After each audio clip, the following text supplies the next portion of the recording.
Hello guys, मैं doctor Sapna Huja. Welcome to my channel. तो guys, हम लोग मिल रहे हैं 2 दिन के बाद क्योंकि मेरी हो गई थी तबीयत खराब। ओके, तो लग रहा होगा आपको मेरे वॉइस से और फेस से, और नहीं भी लगता होगा तो लगा लो थोड़ा सा, है ना। क्योंकि सही में तबीयत खराब थी, अदरवाइज मैं बहुत रेगुलर वर्क करने वाली लेडी हूँ। तो हम लोग पढ़ रहे थे सीए फाउंडेशन का इक्वेशन, जो कि रह गया था अधूरा, है ना। 2 एक्सरसाइज करके और हम लोग छूट गए थे पीछे। तो आज उसको हमें कंप्लीट करना है, 1 बाय 1, 1 to 1 एक्सरसाइज। इसके बाद इसी चैप्टर का बहुत ही अच्छा एक कॉन्सेप्ट मैं आपको पढ़ाऊंगी, जिसके क्वेश्चन आते ही हैं, एग्जाम में आते ही हैं। ओके, तो चलिए आज करते हैं इक्वेशन का एक्सरसाइज 1C। ओके, कहीं भी कुछ भी दिक्कत है आप बता सकते हैं मुझे, there is a no problem. तो एक एक क्वेश्चन आज हम फिर से सॉल्व करेंगे। Exercise 2C, not 1C, 2C। तो उस दिन मैंने आपको सिखाया था बाय ऑप्शंस। तो एक बच्ची का मैसेज आया मुझे कहीं से कि बाय ऑप्शंस करने से, बाय ऑप्शन से जाने से अगर हम बाय मेथड गए तो क्या होगा, क्योंकि हमें जो पढ़ाया जा रहा है हमारे इंस्टीट्यूट में वो बाय मेथड पढ़ाया जा रहा है। तो मैंने कहा कि ट्वेल्थ जो है, ट्वेल्थ में हम ये चीज़ें फॉलो करते हैं because method is important in class 12। But यहाँ जो है आंसर इज इम्पॉर्टेंट। ये मैटर नहीं करता कि आपने किस मेथड से निकाला है। ओके, वो मेथड इम्पॉर्टेंट नहीं है। इम्पॉर्टेंट क्या है? आपका आंसर। आंसर इम्पॉर्टेंट है। तो आप कोई भी मेथड से निकालिए जो आपको इजी लगती है, जो कम टाइम टेकिंग है ना। मैं अगर टाइम लगाऊं तो एक क्वेश्चन को सॉल्व करने के लिए मात्र 30 सेकेंड्स लगते हैं इक्वेशन के। अभी तक हमने जितने भी क्वेश्चंस किए गाइड्स, है ना। तो there is a no problem कि आप किस मेथड से कर रहे हैं। तो चलते हैं आज एक्सरसाइज 1 कैंसिल 2C। ठीक है, अब 1 नहीं होगा, अभी 2 ही होगा। तो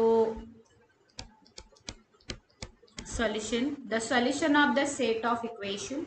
अब आपको यहाँ 2 इक्वेशन दी है, इसको हम 10th क्लास में सॉल्व करते थे, याद होगा आपको, बाय साइमल्टेनियस इक्वेशन। बट पूरे जो क्वेश्चंस है इस टाइप के नहीं होंगे, है ना, इस टाइप के नहीं होंगे। तो इसीलिए बेटर है कि आप इक्वेशन में वैल्यू पुट करिए। ठीक है, जैसे मैं आपको यहाँ 1 और -1 पुट करती हूँ, मतलब इस इक्वेशन में मैं 3 × 1 और 4 × -1 रखूंगी तो नॉट इक्वल्स टू 7 आएगा। Option cut. अगर मैं यहाँ पर 3 × 1 प्लस 4 × 1 रखूंगी तो 7 आएगा। तो मेरी फर्स्ट इक्वेशन हो गई सेटिस्फाइड, है ना। First equation satisfied. अब मैं सेकंड में भी ऐसा ही पुट कर देखूंगी, ये x की वैल्यू और ये y की वैल्यू, तो बराबर आंसर मेरा 3 आ रहा है। और सेकंड भी आपका सेटिस्फाई हुआ, इसीलिए आंसर क्या होगा? A, B। तो इस तरीके से आप जो है डायरेक्ट पुट करके वैल्यूज निकाल सकते हैं। ओके, मैं थोड़े से अभी जल्दी जल्दी लेक्चर्स डालूंगी क्योंकि 2 दिन हमारे लेक्चर्स मिस हो गए हैं गाइस, है ना। Solution, the values of, again आया x/2 प्लस y/3 मिला के कितना होना चाहिए? 2। This is your equation 1। अब देखो, अगर हम साइमल्टेनियस इक्वेशन से गए तो इसे हमें क्रॉस मल्टीप्लाई करना पड़ेगा फर्स्ट वाली इक्वेशन को, and then we have to solve this. इसीलिए मेथड वाइज ना जाके डायरेक्ट पुट करके अगर जाते हैं तो बहुत अच्छी बात है। और देखो, यहाँ सोचने वाली बात है कि इसका आंसर 2 कब आएगा। ओके, 2 कब आएगा? तो जो ऑप्शंस है, जैसे मैंने a को यहाँ रख दी तो 3/2 हो जाएगा, ये किसी भी हालत में 1 नहीं हो पाएगा, तो इसका आंसर 2 तो नहीं आएगा। ठीक है, ये ऑप्शन भी मुझे नहीं चलेगा क्योंकि माइनस है। देखो कैसे, मैं आपको प्रूफ करके दिखाती हूँ कि -2/2 प्लस यहाँ पर है आपका -3/3, तो ये हो जाएगा आपका -1 is equals to -2 which is not equals to 2। हमें क्या चाहिए? 2। इक्वेशन 1 में हमें क्या चाहिए? 2। तो आंसर ये होगा, देखने से ही समझ में आ रहा है कि 2/2 प्लस 3/3 इज इक्वल्स टू 1 + 1 और इज इक्वल्स टू 2। तो फर्स्ट कंडीशन सेटिस्फाई, सेकंड भी सेटिस्फाई होगी। आप पुट करके देखिए। देखो सेकंड इक्वेशन में अगर हम पुट करते तो क्या है? x मतलब 2, प्लस 2y मतलब 3। देखो ये हो जाएगा 2 + 6 = 8। तो आपकी फर्स्ट भी सेटिस्फाई, सेकंड भी सेटिस्फाई, इसीलिए आपका आंसर आ गया सी, राइट। बाय पुट करके करिए, बाय पुट करके करिए। अब देखिए यहाँ पर ना कॉन्स्टेंट्स नहीं दिए हुए हैं, पी और क्यू दिए हैं, तो फिर से इसको सॉल्व करने में दिक्कत आएगी। इसीलिए साइमल्टेनियस इक्वेशन से ना जाते हुए बच्चों डायरेक्ट आप जाइए। देखो एक्स की वैल्यू है आपकी P plus P, first option को मैं पुट कर रही हूँ। चलो इक्वेशन लिख लेती हूँ क्योंकि कंफ्यूजन नहीं होना चाहिए।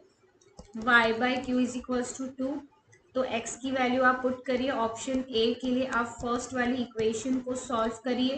तो यहाँ आ जाएगा p/p प्लस q/q = 1 + 1 = 2, राइट।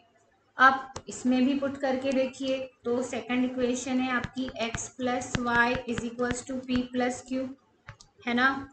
तो इसमें आप पुट करिए। देखो p प्लस क्यू आ रहा है आपका RHS क्या है, तो आपका RHS भी p प्लस क्यू है। तो फर्स्ट ऑप्शन में ही आपका दोनों इक्वेशन क्या हो रहा है, सेटिस्फाई हो जा रहा है। जैसे the solution, what the solution of the solution for the pair of equation क्या है, 1/16x प्लस 1/15y = 9/20। देखो इक्वेशन कैसी है, फिर इसको साइमल्टेनियसली सॉल्व करने जाओगे तो कम से कम 5 मिनट तो खाएगा, ठीक है। कितना भी स्पीड राइटर या स्पीड मैथमेटिशियन क्यों ना हो, 2 से 3 मिनट तो जाएंगे सॉल्व करने में, ठीक है। अब आप इसमें वैल्यू पुट करके देखिए। अब वैल्यू पुट करने के भी तरीके हैं। आप बोलेंगे मैडम कोई भी वैल्यू पुट करेंगे, वैल्यू पुट करने में भी टाइम जा रहा है। नहीं, ऐसे नहीं करना। जैसे देखो ये 16 है, it is a factor of 4। ये 15 है, it is the factor of 3। इतना समझ में आ रहा है। तो आपका यहाँ पे 4 और 3 ही जाएगा, ओके। अब और एक चीज़ कि इंटू नहीं जाएगा, मतलब यहाँ पर ये जो वैल्यूज दिए ना 1 वाली, लाइक ऐसी वैल्यूज जाएगी, क्योंकि कैंसिल होगा तो चीज़ें क्या हो जाएगी, सिंप्लीफाई हो जाएगी। जैसे 1/16, मैं यहाँ एक्स की वैल्यू डालूँ 1/4, किस ऑप्शन के लिए, ए ऑप्शन के लिए। फिर प्लस 1/ कर दिए 50, मैंने यहाँ लिख दिया 1/3। अब मुझे इसको अगर सॉल्व करना है तो ये हो जाएगा 1/5, ठीक है। और प्लस हो जाएगा 1/ हाउ मच, 1/4 और 1/5। तो इसको कैसे सॉल्व करते हैं, क्रॉस मल्टीप्लाई। 5 + 4/20 = 9/20। बहुत ही स्लो मैंने बताई हूँ आपको। तो आपकी जो इक्वेशन ये 1 थी ये हो गई सेटिस्फाइड। अब इक्वेशन 2 में मैं थोड़ा सा फास्ट जाऊंगी, देखो हाँ, टाइम को भी अपने को देखना है। तो 1/20 × 1/4 माइनस 1/27 × 1/3। अब 4 ज़ा 5 ज़ा 1 ज़ा 9 ज़ा 1/5 माइनस 1/9, 9 - 5/45 = 4/45, ठीक है। कितना टाइम लगा देख लो, ओके। हो गया satisfy. Now again equation 1, 4/x minus 5/y = x + y/xy और प्लस 3/10, इतना आना चाहिए। ये आपकी इक्वेशन नंबर 1 है। और 2 है 3xy = 10y - x। अब देखो एक इक्वेशन थोड़ी सी कॉम्प्लिकेटेड दिख रही है, एक थोड़ी सी इजी टाइप की दिख रही है। तो चलो देख लेते हैं कि किस इक्वेशन में आपका आंसर आता है, ठीक है। तो यहाँ 5 है, यहाँ 2 है, और यहाँ है y - x, ठीक है। y - x तो ये आ जाएगा निगेटिव, तो ये तो नहीं चलेगा, ठीक है। इसमें भी आपका आंसर आ जाएगा निगेटिव, क्योंकि देखो -2 -5, ठीक है। यहाँ पे आ रहा है आपका आंसर y की वैल्यू -5, सॉरी y की वैल्यू -5 -2, देखो आंसर कैसा आ गया -3। और ये वाला 10 अगर इंटू में करते तो निगेटिव में आंसर आता है, इसीलिए ये भी ऑप्शन कट, ये भी कट, ये भी कट। 2 - 5, तो देखो -5 - 2, ये भी आंसर आपका निगेटिव में आ रहा है, इसीलिए ये भी कट, बचा लास्ट। तो 3 × 2 × 5, ठीक है। ये हो गई आपकी LHS में एक ही ऑप्शन, एक ही इक्वेशन यहाँ पर चेक कर रही हूँ। और RHS is equals to 10 into 5 minus 2, तो इसका भी आंसर आता है 30 और इसका भी आंसर आता है 30, इसलिए आपका आंसर हो जाएगा डी। ओके, ऐसा बनाना है गाइस, ठीक है, ज़्यादा लोड लेना नहीं ना। x plus 5y is equals to 36, x plus 5y is equals to 36। चलो, फर्स्ट ऑप्शन थोड़ा सा लग रहा है मेरे को आने जैसा, है ना। 1x plus y upon x minus y is equals to 5/3, मतलब प्लस करने पर 5 और माइनस करने पर 3 आना चाहिए। नहीं, पॉसिबल ही नहीं है ना, पॉसिबल नहीं है ना, कटेगा ना तो पॉसिबल होगा, कटेगा तो पॉसिबल होगा। ठीक है, अब मैं फर्स्ट ए ऑप्शन के लिए पुट करके देख रही हूँ। तो पहले है 16, फिर है 5 इंटू 4 जो कि होता है 16 plus 20 is equals to 36। First option satisfied A पे। चलो, 16 plus 4 upon 16 minus 4 is equals to 20/12 which is equals to 5/3, right. तो second option is also satisfied, so your answer is 16. Now for 7, x minus, equation लिख लेंगे पहले, x minus 3y is equals to 0, x plus 2y is equals to 20. This is your 1 and this is your 2. Okay, okay. Now x क्या है, 4, है ना। x क्या है, 4 minus 3 into 12 आएगा क्या, 0 नहीं आएगा, क्योंकि y की वैल्यू कैसी चाहिए, छोटी। क्यों छोटी, क्योंकि 3 कैसा है, इंटू में है ना यहाँ पर, तो ये बड़ा रहना चाहिए ना। तो फर्स्ट ऑप्शन कैंसल, ठीक है, ए इज नॉट सेटिस्फाइड। चलो बी में चलो, तो 12 माइनस 3 इंटू 4, देखो आया ना 0।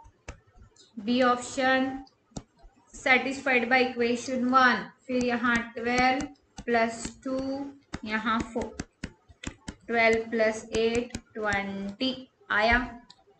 Second is also satisfied. The simultaneous equation 7x minus 3y is equal to 31 आना चाहिए, और 9x minus 5y is equal to 41 आना चाहिए। This is your 1 and this is your 2। तो करेंगे क्या, फर्स्ट नंबर अगर निगेटिव आ गया यहाँ पर, तो बड़ा नंबर निगेटिव में आ जाएगा, तो आंसर भी निगेटिव में आएगा।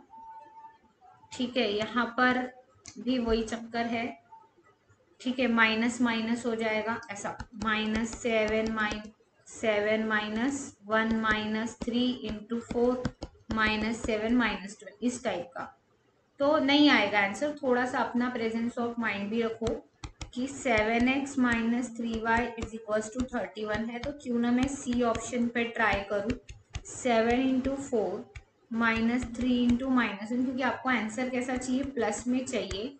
28 प्लस 3 करोगे तो 31 आ रहा है। फिर इसमें भी पुट करके देखो सी ऑप्शन के लिए। फर्स्ट दो ऑप्शंस क्यों नहीं किए, समझ में आया। 9 इंटू करेंगे 4 माइनस 5 इंटू करेंगे -1, तो ये हो जाएगा आपका 36 plus 5, 36 plus 5 is equals to 41, right. Now ninth, 1.5x, x कहाँ है, अब कौन सा x लोगे चेक करो। 2.4y इज इक्वल्स टू कितना आना चाहिए, 1.8 आना चाहिए, और 2.5x प्लस वाई। अब इसको अगर हम साइमल्टेनियस से जाते हैं तो इट इज टाइम टेकिंग, ठीक है, बहुत टाइम टेकिंग है, इसीलिए थोड़ा सा दिमाग से चीज़ें लीजिए। अब देखो यहाँ पर 1.8 आना चाहिए, 1.8 आने के लिए मैं क्या करती हूँ, इसको लिखती हूँ 15/10x, राइट, इसको लिखती हूँ 24/10y, और इसको लिखती हूँ 1/810, ठीक है। अब पूरे 10 से इसको मैंने समझ लो डिवाइड कर ली, ओके।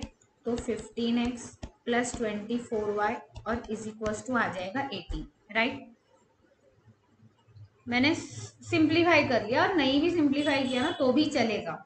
अब नहीं भी सिंप्लीफाई किया, अब कोई बच्चा पूछेगा मैडम नहीं सिंप्लीफाई किया, तो मत करो, आप इसमें भी वैल्यू पुट करो चाहे इसमें करो, किसी में भी करो चलेगा। जैसे आप इसमें अगर ये वैल्यू पुट करते हो तो 1.5 इंटू 5, ठीक है, 1.5 इंटू कितना है 0.5, ये कितना बन जाएगा आपका 0.75, और 2.4 के साथ इंटू करेंगे हाउ मच, 2.4 के साथ अगर आप इंटू करते हैं 0.4 तो 96.96 आएगा, जो कि 1.8 नहीं होता है, जो कि 1.8 नहीं होता है, 1.75 होता है, 71 होता है, ठीक है। जैसे मैं बोल रही हूँ 1.5 से आप 0.5 को इंटू किए, 2.4 से आप 0.4 को इंटू किए, तो आंसर आता है 1.71। ऐसा मत करो। ये ऑप्शन ए तो यहाँ आपका कैंसिल हो गया, इससे कोई कंडीशन सेटिस्फाई नहीं हुई। फर्स्ट ही कंडीशन अगर सेटिस्फाई नहीं होती तो आगे चेक करने की नीड नहीं है, वहां चीजों को रोक दो, अगली इक्वेशन चेक करने की जरूरत नहीं है बिल्कुल भी। बी एक्सरसाइज में जाएंगे, राइट, बी एक्सरसाइज में जाएंगे, और सॉरी बी ऑप्शन में जाएंगे, 1.5 इंटू 0.4 है करो, प्लस 2.4 है इंटू 0.5 है करो, इज इक्वल्स टू, अब ये हो जाएगा 1.5 इंटू करो 0.4, कितना बन जाएगा 15 चौक 60। मेरी मराठी बहुत अच्छी है ना, टेबल भी मुझे मराठी में ही आते हैं। 15 चौक 60 प्लस, ठीक है, फिर करोगे 24 24 पंच, ठीक है, कितना आ जाएगा 120 होता है, और डेसिमल है, डेसिमल है तो 1.2, ओके, तो ये हो जाएगा आपका 1.8। तो इसमें आपकी फर्स्ट कंडीशन जो है वो सेटिस्फाई की, तो ऑब्वियसली सेकंड भी हो ही जाएगी, ठीक है। करके देखना, अगर ऐसा कुछ लगता है तो करके देखना, ओके ना। अब ये वाले इक्वेशंस जो है ना एक्चुअली यू और वी पुट करके बनाए जाते हैं, 10th में इसकी एक एक्सरसाइज है क्वाड्रेटिक इक्वेशन में, this is actually the quadratic equation in 2 variables, ठीक है। आप इसको सिंप्लीफाई कर लो, ये हो जाएगा 11/9, तो ये है आपकी इक्वेशन नंबर 2 और ये है 1। अब आपको प्रूफ करना है कि इसका आंसर 3 आना चाहिए। अब गाइस 3 कैसे आएगा बताओ, 3 कैसे आएगा तो देख लेते हैं 3 कैसे आएगा। तो फर्स्ट ऑप्शन में तो उम्मीद मेरे को थोड़ी सी कम लग रही है, तो ए ऑप्शन के लिए मैं ट्राई करती हूँ, 3/1 + 2 + 2/1 - 2, तो ये तो निगेटिव आ रहा है, 3/3 1 होगा, और 2/-1 ये 0 हो गया, मतलब ऑप्शन ए क्या हो गया कैंसर। फिर ऑप्शन बी में देखो 3/-1 - 2, तो ये भी निगेटिव आ रहा है, तो कोई काम का मेरे को दिख नहीं रहा है। x - y मतलब -2 माइनस x - y -1 -2, तो यहाँ पर भी क्या हो जाएगा, ये हो जाएगा 3/-3 -1 + 2/-1 + 2, तो ये भी कुछ भलता ही आ रहा है, इससे भी आंसर आपका नहीं आया। सी में तो ये 1/2 दिख रहा है, इसको ट्राई करने से पहले एक बार मैं डी को ट्राई करती हूँ। अब डी को क्योंकि वहाँ फ्रैक्शन दिख गया ना मुझे, ये x की वैल्यू ये y की वैल्यू प्लस 2 ये x की वैल्यू ये y की वैल्यू, ठीक है, इसका आंसर आ जाएगा 1 और इसका आंसर आ जाएगा 2, तो आपको मिल जाएगा इजीली 3। ये हो गई एक इक्वेशन सॉल्व। अब इसको ये आप सेकंड पे भी कर सकते हैं, सेकंड इक्वेशन है आपकी 2/x + y मतलब 2 + 1, फिर 3/x - y, x - y तो 2 - 1। अब ये हो गया फर्स्ट वाला 3/3 1, ये हो जाएगा 3/2, ओके ओके 2 और यहाँ है 3, ठीक है, x + y मतलब 2 + 1 3, ये हो जाएगा आपका 2/3 plus 3/1, okay. Now cross multiply करोगे तो ये हो जाएगा 3 2 + 9/3 = 11/3, ओके, सेटिस्फाइड, ओके गाइस, तो ये था हमारा लेक्चर, बहुत ही शॉर्ट स्वीट। मैं तो स्वीट ही बोलूंगी ना यार, मेरा लेक्चर तो मैं तो स्वीट ही बोलूंगी। तो आप लोगों को करना क्या है तो प्लीज प्रैक्टिस करिए। चीजें ऐसे ही नहीं बन जाती है, ऐसे ही आप सीए नहीं बन जाओगे और ऐसे ही आपको सक्सेस नहीं मिल सकता। हर जगह मेहनत करनी है, करनी है, करनी है। तो स्वामी विवेकानंद जी ने बोला है कि stand up, be bold, be strong, मतलब अच्छे बोल्ड बनिए, खुद के लिए खड़े होने की ताकत आप में होनी चाहिए। Stand up, be bold, be strong. Take the whole responsibility on your shoulders. अपनी जिम्मेदारी आप अपने कंधों पर उठाइए। And think that you are the creator of your own destiny. That you are the creator of your own destiny का मतलब होता है कि आप आपके भाग्य विधाता खुद हैं और कोई नहीं होता। तो सिचुएशंस को दोष देकर कुछ नहीं होने वाला है ना, कि मेरा हाथ टूट गया, पैर टूट गया और मैं पढ़ नहीं पाया, मैं उठ नहीं पाया इसीलिए मैं पढ़ नहीं पाया, मुझे समझा नहीं इसीलिए मैं पढ़ नहीं पाया। तो ये सब चीजें तो बकवास हैं। आपके फेल्यूर के लिए आप खुद जिम्मेदार होते हैं और आपके सक्सेस के लिए भी आप खुद जिम्मेदार होते हैं। अगर आप सक्सेसफुल होते हैं तो जब आप क्रेडिट लेने का राइट रखते हैं, तो अगर आप अनसक्सेसफुल भी होंगे तो उसका क्रेडिट लेने का भी आप में हिम्मत होनी चाहिए। ठीक है, तो अपने भाग्य के भाग्य विधाता आप खुद हैं और कोई भी नहीं होता है। अगर मैं आपको मेरी स्टोरी बताऊंगी ना तो आप बिलीव नहीं करेंगे कि मैं मैथ्स में इतनी वीक थी, इतनी वीक थी कि मुझे एक 8-9 के क्लास में तो मैं मैथ्स में फेल हो गई थी। And on that day I decide that कि मुझे कुछ तो करना है और करूंगी तो मैथ्स में ही करूंगी, अदरवाइज किसी सब्जेक्ट में मुझे कुछ नहीं करना है ना। तो आप हर दिन कुछ नया सीखते हैं, हर दिन नया सीखते हैं, हर दिन नया सीखते हैं। सीखने की कोई सीमा नहीं होती और सीखना हम कभी बंद नहीं कर सकते, क्योंकि चीजें इतनी अपडेटेड है, इतनी वास्ट है कि आप ऐसा नहीं बोल सकते हो कि मैंने सीख के खत्म कर लिया। इसलिए कोशिश करते रहो, कोशिश करते रहो, कोशिश करते रहो। Okay, okay guys, well done, अच्छा करिए। Bye bye, take care, thank you. जल्दी मिलेंगे नेक्स्ट लेक्चर के साथ।